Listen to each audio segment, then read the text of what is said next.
Hello everybody, UFC 322 is right around the corner. Della Maddalena versus Makhachev with a co-main event of Valentina Shevchenko versus Weili Zhang. Double title fight, very viable contender fight at 170. And the rest of the main card, not amazing, but the undercard's pretty packed as well. So I'm looking forward to most of our 14 fight card here, and it should be a pretty good time. Usual disclaimer as we head to Madison Square Garden here, which is a big deal. Do not bet more than you can afford to lose on MMA because it is a chaotic sport in general. It is a volatile sport in general. It is a sport that is very poorly policed from the standpoint of injuries as well as fight fixing, frankly. So keep that in mind. Tuck it in your brain. Get ready for it. Let's roll. Anyways, so what are we talking about here in terms of the fights? We have Della Maddalena versus Islam Makhachev welterweight title as Makhachev chases a second title in the UFC, though not double champ status because he vacated. And it's actually the same in the co-main event, Weili Zhang vacating the 115 title to chase the 125 title. And I'm going to group these fights together because the dynamic, I think, in both of them are the same. I do believe that the fighter coming up in weight, that would be Zhang and Makhachev, are the better fighter. If I were to break them down, EA Sports, MMA, style, star rating us out of 100 or whatever, they would have the advantage, but they're obviously smaller. I know Makhachev, there's a lot of talk about him looking real big coming into this fight, probably up around 200 pounds maybe even, which is larger than he ever was at 155. Still, it's going to be different for him because he is facing off against one of the best in the world, a weight class above him. But I do believe both of them are that technical better. Does that mean I pick them? And the answer is I'm split. So with Della Maddalena and Makhachev, I am picking Makhachev. Now, the reason I'm picking Makhachev is the fact that he is a very solid wrestler. We have seen Della Maddalena have issues with people who can bring a solid takedown game to him in the past. Yes, he shut down Belal Muhammad's wrestling quite well when he took the title, but he's been out-wrestled by Gilbert Burns. He's been out-wrestled by Basil Hafez. He's had issues with other people in the past. So realistically, I cannot trust him to shut down Makhachev's game because I think a lot of what shut down Belal was Belal not having good entries and not having good ways to set things up with his own striking game to open up doors to bring the grappling game to your boy, Della Maddalena. And I think Makhachev has that. Not that he's an amazing striker or anything, but he has actually legitimately gotten pretty dangerous in his hands. He has a speed, an explosiveness, and athleticism that Belal always lacked. Belal Muhammad winning the title was very unpredicted, very confusing, honestly. I mean this very, very seriously. If you go back in time and you talk to MMA fans back during the Kamaru Usman title reign, or even right when Leon Edwards won the belt, and you told them Belal Muhammad was going to be the next champion, I don't think they would have believed you. So that's part of the issue, that Della Maddalena won the title off of Belal with all of his physical limitations when we're talking about a championship caliber fighter.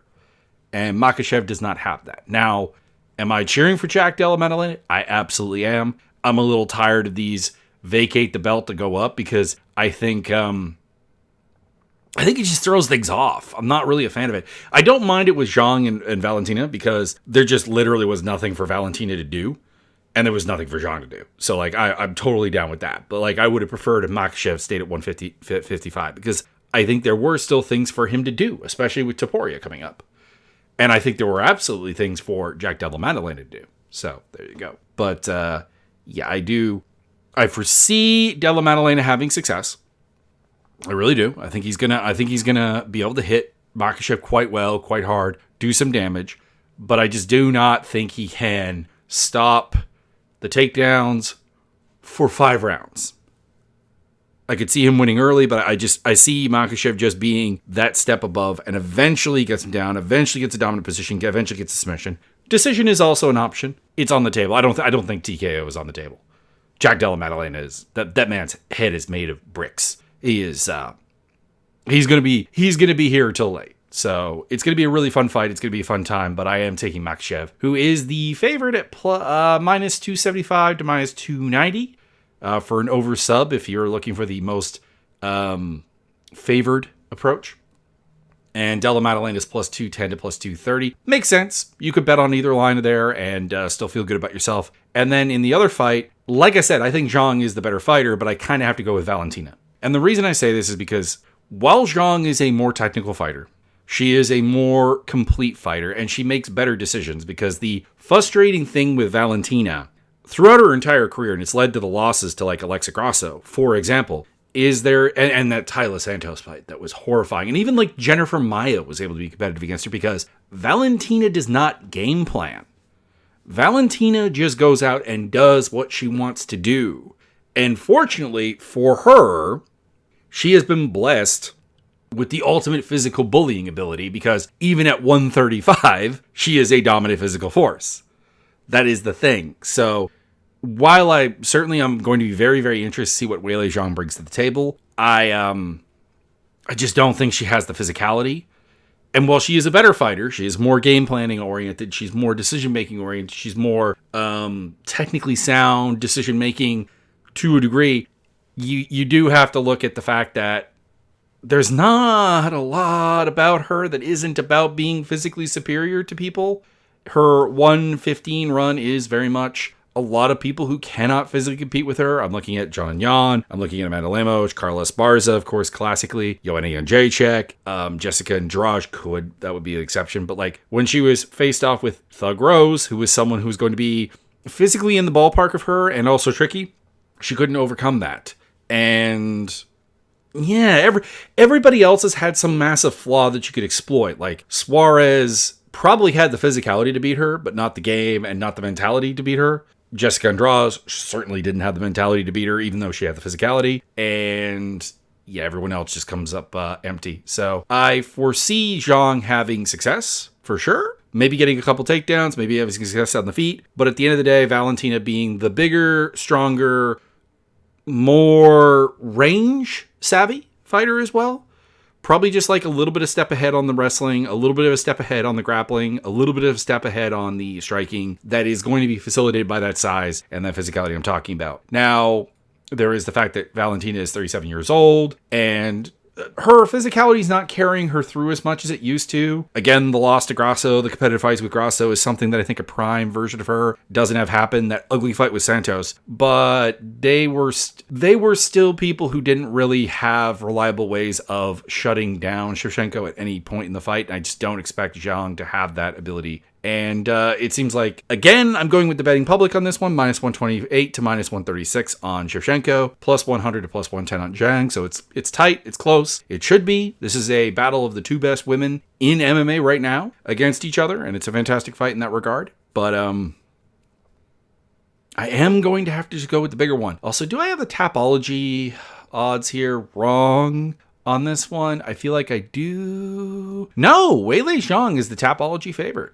by a significant margin, 65 to 35. I'm not surprised that people were voting for Weili Zhang. Don't get me wrong. It's just I'm a little surprised to see her that like 2/3 in terms of favoriting. So that's a bit much. Michael Morales, Sean Brady. Listen, Sean Brady is a better fighter than Michael Morales right now.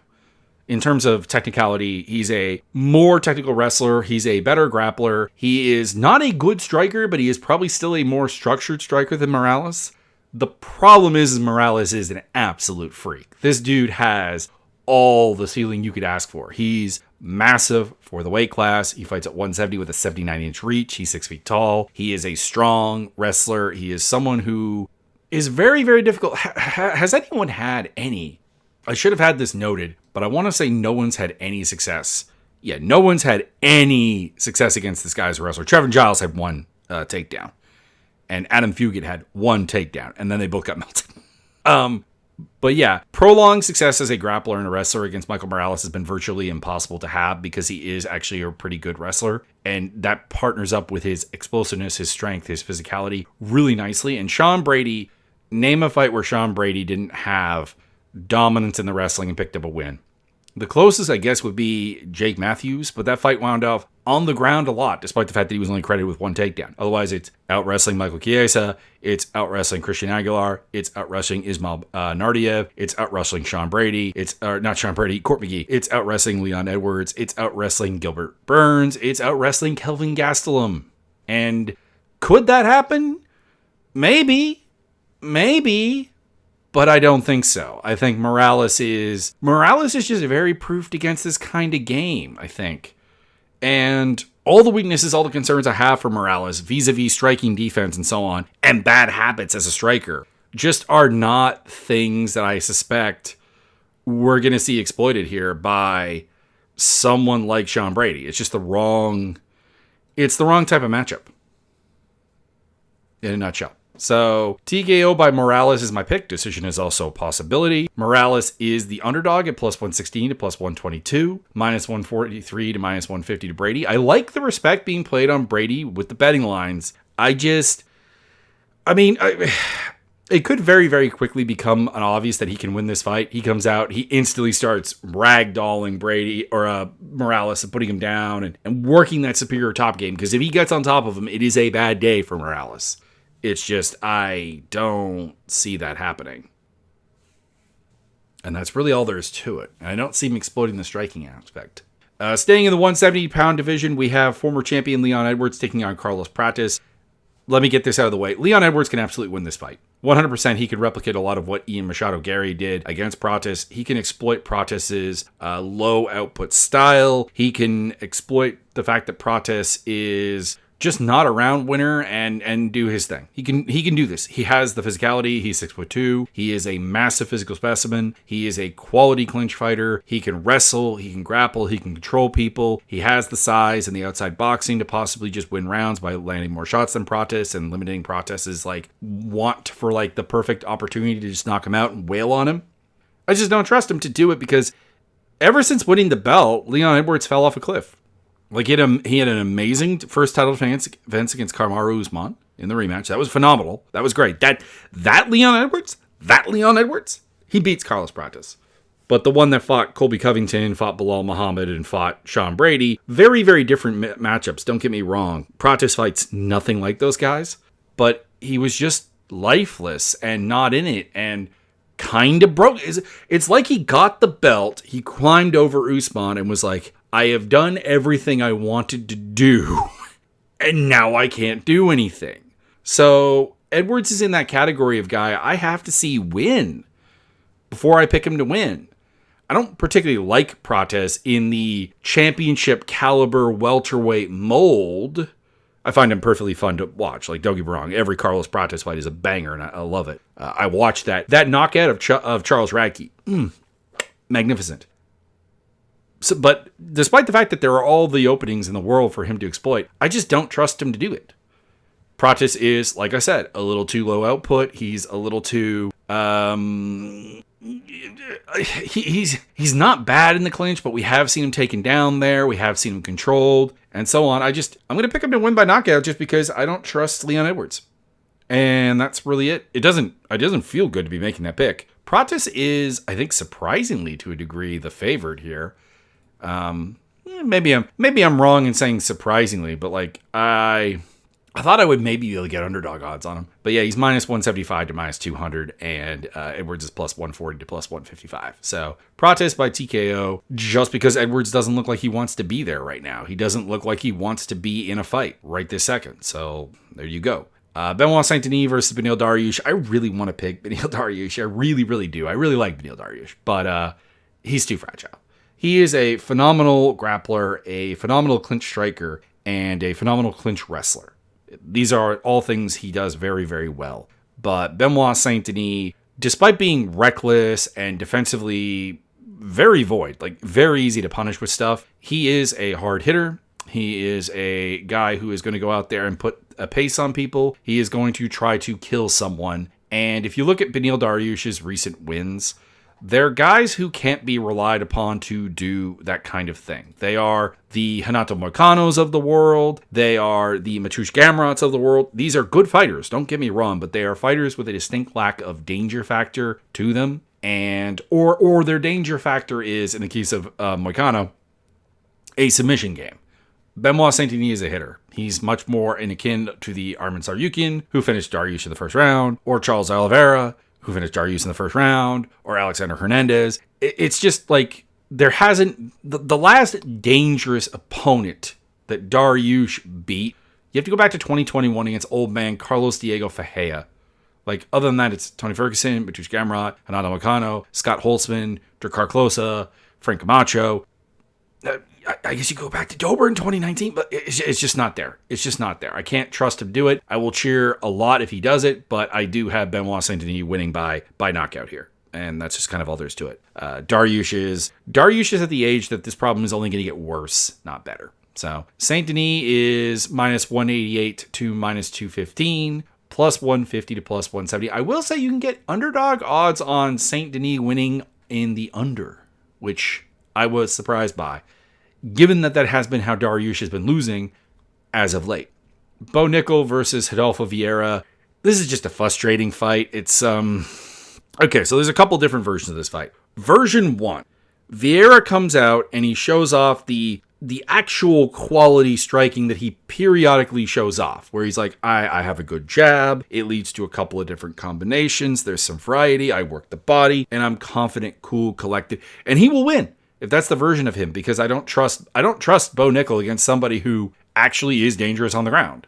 His solution to Paul Craig was to have a really bland striking match with him. His solution to Reiner de Ridder was to get melted, basically. I'm not trusting him to win that kind of matchup. The problem is that Rodolfo Vieira has been very easy to shake off, which brings us to version number 2, which is Vieira is not comfortable striking, not happy striking, but as a result starts shooting like really bad takedowns, and Bo Nickel stuffs them very easily, and he wins the fight. And I kind of have to go with that version. And it's frustrating because I know I've been labeled a Bo Nickel hater for, I think, probably some reason. I will put my hand in the air and admit that there is a level of just personal dislike for the man. However, I don't like this fight because it doesn't do the things I think Bo Nickel needs to actually learn if you want to make Bo Nickel actually really good. If you want Bo Nickel to develop, this is not the fight you give him. Anyways, I'm going to go with Bo. Vieira just is not mentally reliable in that regard. But hey, could Vieira sub him? Yes. Could Vieira even look really good on the feet? Yeah. Could Bo Nickel just absolutely smoke him? Maybe. I don't know what Bo Nickel's reaction to losing to Reiner de Ridder will be. Maybe it'll be to actually come out of this and be like, breathing heavy and going, I am the bull, destroyer of gods, and absolutely destroy Rodolfo Vieira. Like, that's on the table. I'm going to go with Bo Nickel by decision, but I don't know. This could go a number of different ways, and it's frustrating to just like kind of think about it, because some of those ways are really, really cool. Some of those ways are terrible. And that's just kind of all I got to go with that. Bo Nickel is the minus 225 to minus 245 favorite, plus 175 to plus 200 on Vieira. I'm staying away from this one. I do not have any interest in betting on this fight because it's two head cases in which one sorts out their mental aspects better is going to pick up the W here. Roman Kopylov versus Gregory Hobocop Rodriguez. Rodriguez is the favorite at minus 185 to minus 190, plus 146 to plus 160. This fight is, I hate to like bring it down to like a single point here, but realistically, it's who gets the front foot. Kopylov, when he's on the front foot, is very good at making a volume striking, even mixing takedowns in and throwing some power game. And Rodriguez has no game off his back foot. The problem is Kopylov also has no game off his back foot. I trust Rodriguez with his dogged determination because Rodriguez will not be dissuaded from the front foot. Even in fights where he's getting his butt kicked, he does not give up the aggression without... Well, it literally hasn't happened. Like when he lost to Jared Cannonier, he was aggressive. He was on the front foot. When he lost to Bruno Ferreira, he was absolutely on the front foot and got caught on the counter. When he lost to Armen Petrosyan, he was outworked and he was outlanded and all this stuff, but he was on the front foot pretty much the entire time. When Jordan Williams knocked him out, he was on the front foot. You see what I'm going with here? Chidi Njokuani, he was on the front foot just by getting absolutely beaten to absolute crap. So yeah, Rodriguez will stay on the front foot regardless of what happens, and That's bad for Kopylov. Kopilov's a better striker than him. Yeah, but he's not a good striker on the back foot. He's a competent enough wrestler, but hard to take down. But Rodriguez doesn't need takedowns. He'll bludgeon you in the clinch and do his thing. So I'm going with Rodriguez by decision. By the way, the ages do not make any sense here because Hobocop looks like an old man by MMA terms and somehow is only 33. And Kopylov looks like a Russian boy band member and is somehow 34. He's somehow the older of the two, and it's very confusing. So Hobocop is the pick. It is a really, really good looking forward to fight, even if it's like on a academic, analytical level, a really one-dimensional fight. It's going to be a really fun time. Aaron Blanchfield versus Tracy Cortez. These two fought back in 2019, so it's rematch time, and Cortez won by split decision. And I've watched that fight a number of times. I'll watch it again, and I thought Blanchfield won. I thought she won rounds 1 and 3. In round 1, she had a reasonably solid armbar attempt. Cortez was on top for a lot of the fight, control, but didn't do anything with it. Round 2, I give to Cortez. I got no problem with that.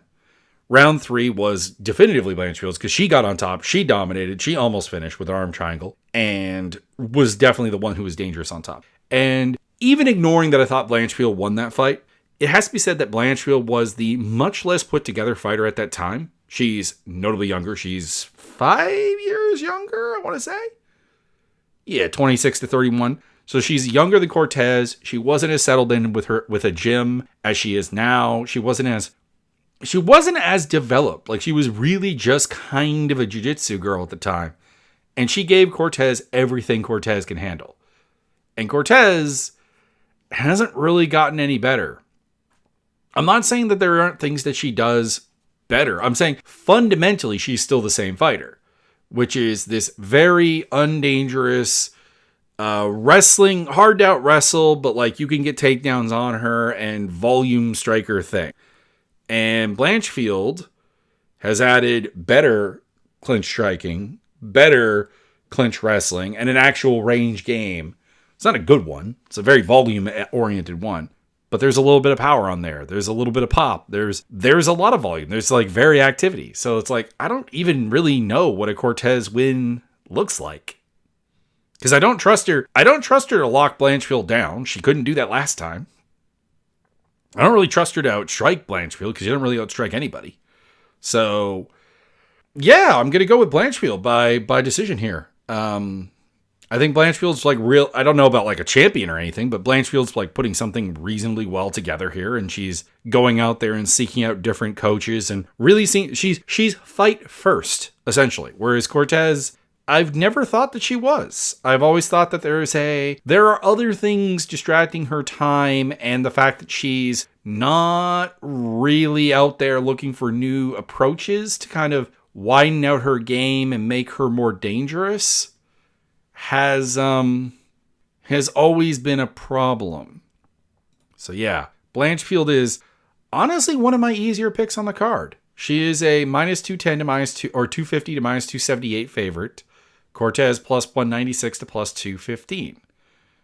Malcolm Wellmaker versus Cody Haddon. I'm picking Cody Haddon here. I want to be clear, but I'm also going to be clear that I'm not going to be shocked if Wellmaker just knocks him out. Wellmaker is the Michael Morales down further on this card. He is obviously incredibly powerful, obviously has a good feel for counterpunching, obviously is huge. He's 5'10", 71.5 inch reach. He's a bantamweight, and it's on the table. He's fast, he's explosive, he has all the physical talent in the world. The problem just is that if you look at his fights, it's against a bunch of guys who don't really know what to do.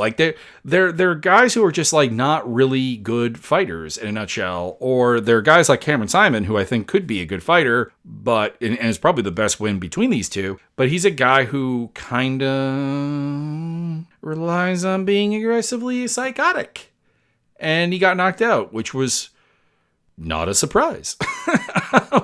Basically what I'm hoping for in this fight is that Cody Haddon, who is actually a pretty reasonably well put together fighter, who is a lot less physically reliant than Wellmaker is going to go out there and at least extend Wellmaker to the point where we actually learn some things about him.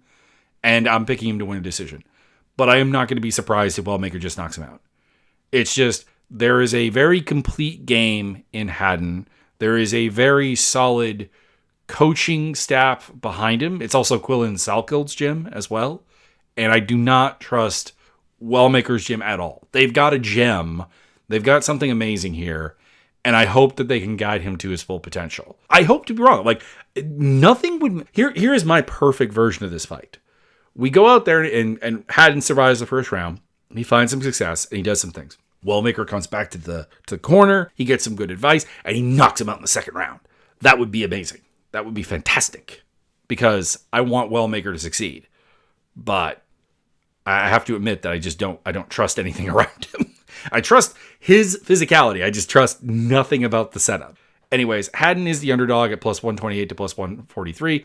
I thought it would be wider, honestly. I thought I would be able to get like plus 200, plus 300 odds. And I didn't. So I'm disappointed by that. Minus 155 to minus 180 on Wellmaker. So he is the favorite.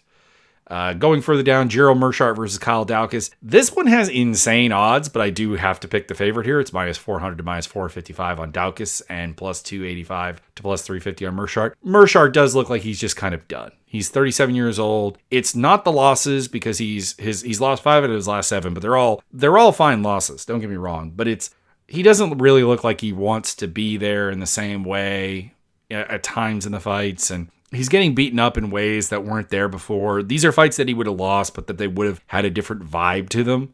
And that's why I do have to pick Daukaus by decision. TKO is on the table, but I don't see Daukaus as a particularly hard hitter. Daukaus is kind of like the Mershart 2.0, honestly. He's a better striking version of Mershart. He's a little bit faster, but he's also not as good of a grappler. So I'm here for Daukaus to like win things or everything, but he's the biggest favorite on the card, and that's just weird. Daukaus has got serious limitations. Like I know he came back to the UFC and like did like really, really well. Absolutely stomped on Michel Pereira. Don't get me wrong, but like this is a guy we saw get wiped out by Eric Anders, by Roman Dolidze, by Phil Haas. Like let's calm it down. Let's not be silly. In a nutshell. And I think betting on Daukaus right now at this kind of betting odds is very silly. Chepe Mariscal versus Pat Sabatini. Looking forward to this fight, but like at the same time, it's a really, really weird booking. Like Mariscal has put together like a legitimately like great run since coming to the UFC and beating Trevor Peek, including beating Morgan Charrier, who was very good. And for some reason, instead of like moving him on to facing off with interesting prospects or guys that can get him a ranking, they've had like guys like Damon Jackson and now Pat Sabatini fight him. And it's a bit weird. Don't get me wrong. It's not that Pat Sabatini doesn't offer any challenge for him. It's just that this is not what you should be doing with him. Sabatini is a surprising favorite here, minus 130 to minus 138. And plus 106 to plus 110 on Chepe. I'm picking Chepe.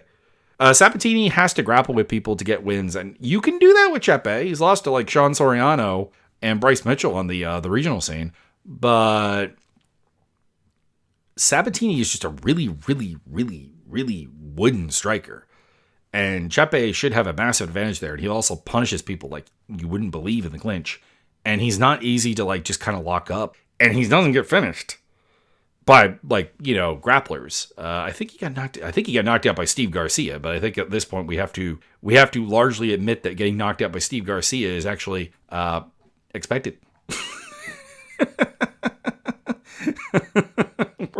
We are kind of at that point where, I mean, who would have thought back watching LFA 80 when Chepe Mariscal got knocked out by Steve Garcia? I'd be talking about both of them like flirting with rankings in the UFC. That is just insane.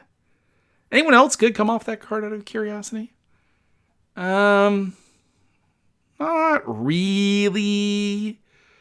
You know, there's some UFC names here. Jordan Wright. Gabriel Checo never made the UFC, but he's fine. Carrington Banks is an interesting fighter. Jerome Rivera, I think, made the UFC after that, didn't he? Yeah, Rivera's run in the UFC was quite bad, but he did make it there. The fight after this, he got a Contender Series fight, which he beat Ronaldo Rodriguez in, and then lost to Tyson Dam, Francisco Figueiredo, Ode Osborne, and Zhalgish Zhumagulov. There you go. That's a run and a half. But yeah, no, I trust Mariscal to outstrike Sabatini and make it really hard for him to get anything done in the grappling game. Will I be surprised if Sabatini can lock him down? No. Will I be surprised if Sabatini submits him? No. But at the same time, I don't really see what either of these guys get out of. Well, I see what Sabatini would get out of winning, but I don't see what Mariscal gets out of winning. It's just a weird fight matchup. I would have done more interesting things with Chepe. Angela Hill, Fatima Klein. Love Angela Hill. Let me be clear on this. Actually, Klein is the biggest favorite on the card. I said it was Daukaus earlier. It's actually Klein. But like, Klein's not much of a bigger favorite than Daukaus is. She's minus 500 to minus 550. Plus 350 to plus 400 on Hill. I can't pick her. I love Angie Hill. She's had a phenomenal career. It should be a way better record because she's lost so many split decisions that, in my opinion, she should have won. Like her UFC run has let's see here. Let's count them. One split decision win against Ketlin Souza. Admittedly, one that I do think she should have lost. But split decision loss to Amanda Lemos, split decision loss to Michelle Watterson, split decision loss to Claudia Gadelia, all of which I think she won. Split decision loss to Courtney Casey. I thought she won that fight too. And then even some unanimous decisions that I thought, like, you could argue should have been at the very least splits are on there. So yeah, Angela Hill tends to lose to anyone who can overpower her in the grappling phase. And Klein can do that. Klein is big. She's strong. She's a good clinch wrestler. She's really putting something together. If you're not familiar with Fatima Klein, become familiar with Fatima Klein because she is going to be a big deal. So I see her going out there, working her hands because she's been really coming up with better striking performances. But when Hill starts to actually land some stuff and kind of, has a little bit of the listen here, rookie moment, she's going to go to the wrestling and she's going to probably be able to put Hill on the ground. She'll get punished in the clinch a fair bit because Hill does that, but put her down, control her, lock her down, pick up the decision, walk away with the W, and that's what I'm predicting for Fatima Klein. And then we have, I'm bad with this guy's name, Bisinger, Souza Kareev versus Eric McConaughey. This is actually the biggest favorite on the card. I kept screwing that up. This is insane. Minus 835 to minus 1100. McConaughey plus 500 to plus 650. Don't get me wrong, Bisinger is a interesting prospect and everything, but like people are like anointed this guy as a champion already. And I don't know about that. I don't know about that. He actually has a lot of the feel of like Edmund Shabazian to me, is just all I'm saying about the matter. But he's a dangerous striker. He works hard. He can wrestle. He can grapple. He can do everything you would want him to do. He's got a 79-inch reach, 6'2". He's a big boy. McConaughey is just chronically came to MMA way too late and is very, very, very low paced. And I don't think he's that durable. So yeah, Bisinger, TKO, moving on. The opener, Vyacheslav Borsho. not Datsik. That would be a thing. Slavakos, Vyacheslav Borsho, pardon me, versus Matus Camillo. I don't trust Slavakos at this point. I didn't really trust him to begin with. I always thought that the kickboxer going to Team Alpha Male was actually a really terrible idea. And it really has not proved me wrong in any way, shape, or form. But anyways, I'm picking Camilo to win here just because of a lack of faith in Borsho. That's what it comes down to. It's not the losses. It's not who he's losing to. I want to make that clear. It's the fact that I don't think he has answers for like an MMA game. His striking disappears when people start to try to wrestle him, and he can't really stop the wrestling. And when he does stop the wrestling, he doesn't remember to strike. Like, it's not that losing to Tom Nolan is a problem. It's not that losing to Terrence McKinney in the first round is a problem. It's not that getting submitted by Chase Hooper is a problem. It's just, I don't see what you're doing here. Like, even he had a bizarrely competitive fight with James Lontop, which should not have been the case at all. I don't think he knows what he's doing right now. And I definitely don't think his coaching knows what they're doing, because I've always had a very, very low opinion of Team Alpha Male as coaches. I have a high amount of faith in Uriah Faber as a promoter and as a businessman, but I've never really felt comfortable with the idea that they were going to turn Borsho into anything. And it's not happened. So if he beats Camillo, cool. You'll note I've said very little about Matush Camillo in picking him. It's all about Borsho. I will cover Camilo. Camilo runs into submissions all the time. That's not a problem with Borsho. He's fairly athletic. He's a big hitter. He's aggressive. He'll put the pressure on you. He'll grapple and he'll strike. So, yeah, I don't... I don't know. Maybe at the Boar show that fought Nazim Sadikov shows up that there's something there. Like that was a bizarrely decent performance from Boar show where like I thought he was kind of maybe doing something where he was stuffing some takedowns, but it was a flash in the pan. So I got nothing else really to say. If he knocks out Camillo, I'm not shocked. Camillo is not good. It's just I don't have faith in Borshow, and I don't think the betting public does either. Plus 126 to plus 145 on Borshow, minus 162 to minus 175 on Camillo, who is one of the worst lightweights on the roster. So there you go. I'll go with the decision because like Camillo, I mean sub is obviously on the table, but like it's not that easy to sub Borshow. Like, just because Chase Hooper can do it doesn't mean that it's easy. Just because Terrence McKinney can do it doesn't mean it's easy. Tom Nolan couldn't do it. Mike Davis couldn't do it. Nazim Sadikov couldn't do it. So, yeah, I'll say it goes a distance, but that is the best I can give Mr. Slava Claus at this point. And it hurts my feels because he seems like an awesome dude, and I want him to do better. Anyways, I'll see you guys after the fights. Check out down below for my video gaming stuff, social medias, and all that jazz. There's, of course, the Discord simulator or the Discord server, which is home to the UFC fight simulator that I have a hand in running. It's cool. It's fun. Check it out. Make yourself a fighter. Do your thing. And also, there's a fight prediction league in there. No money yet, but hey, if it gets big enough, there could be money. Anyways, check that out. I'll see you after the fights.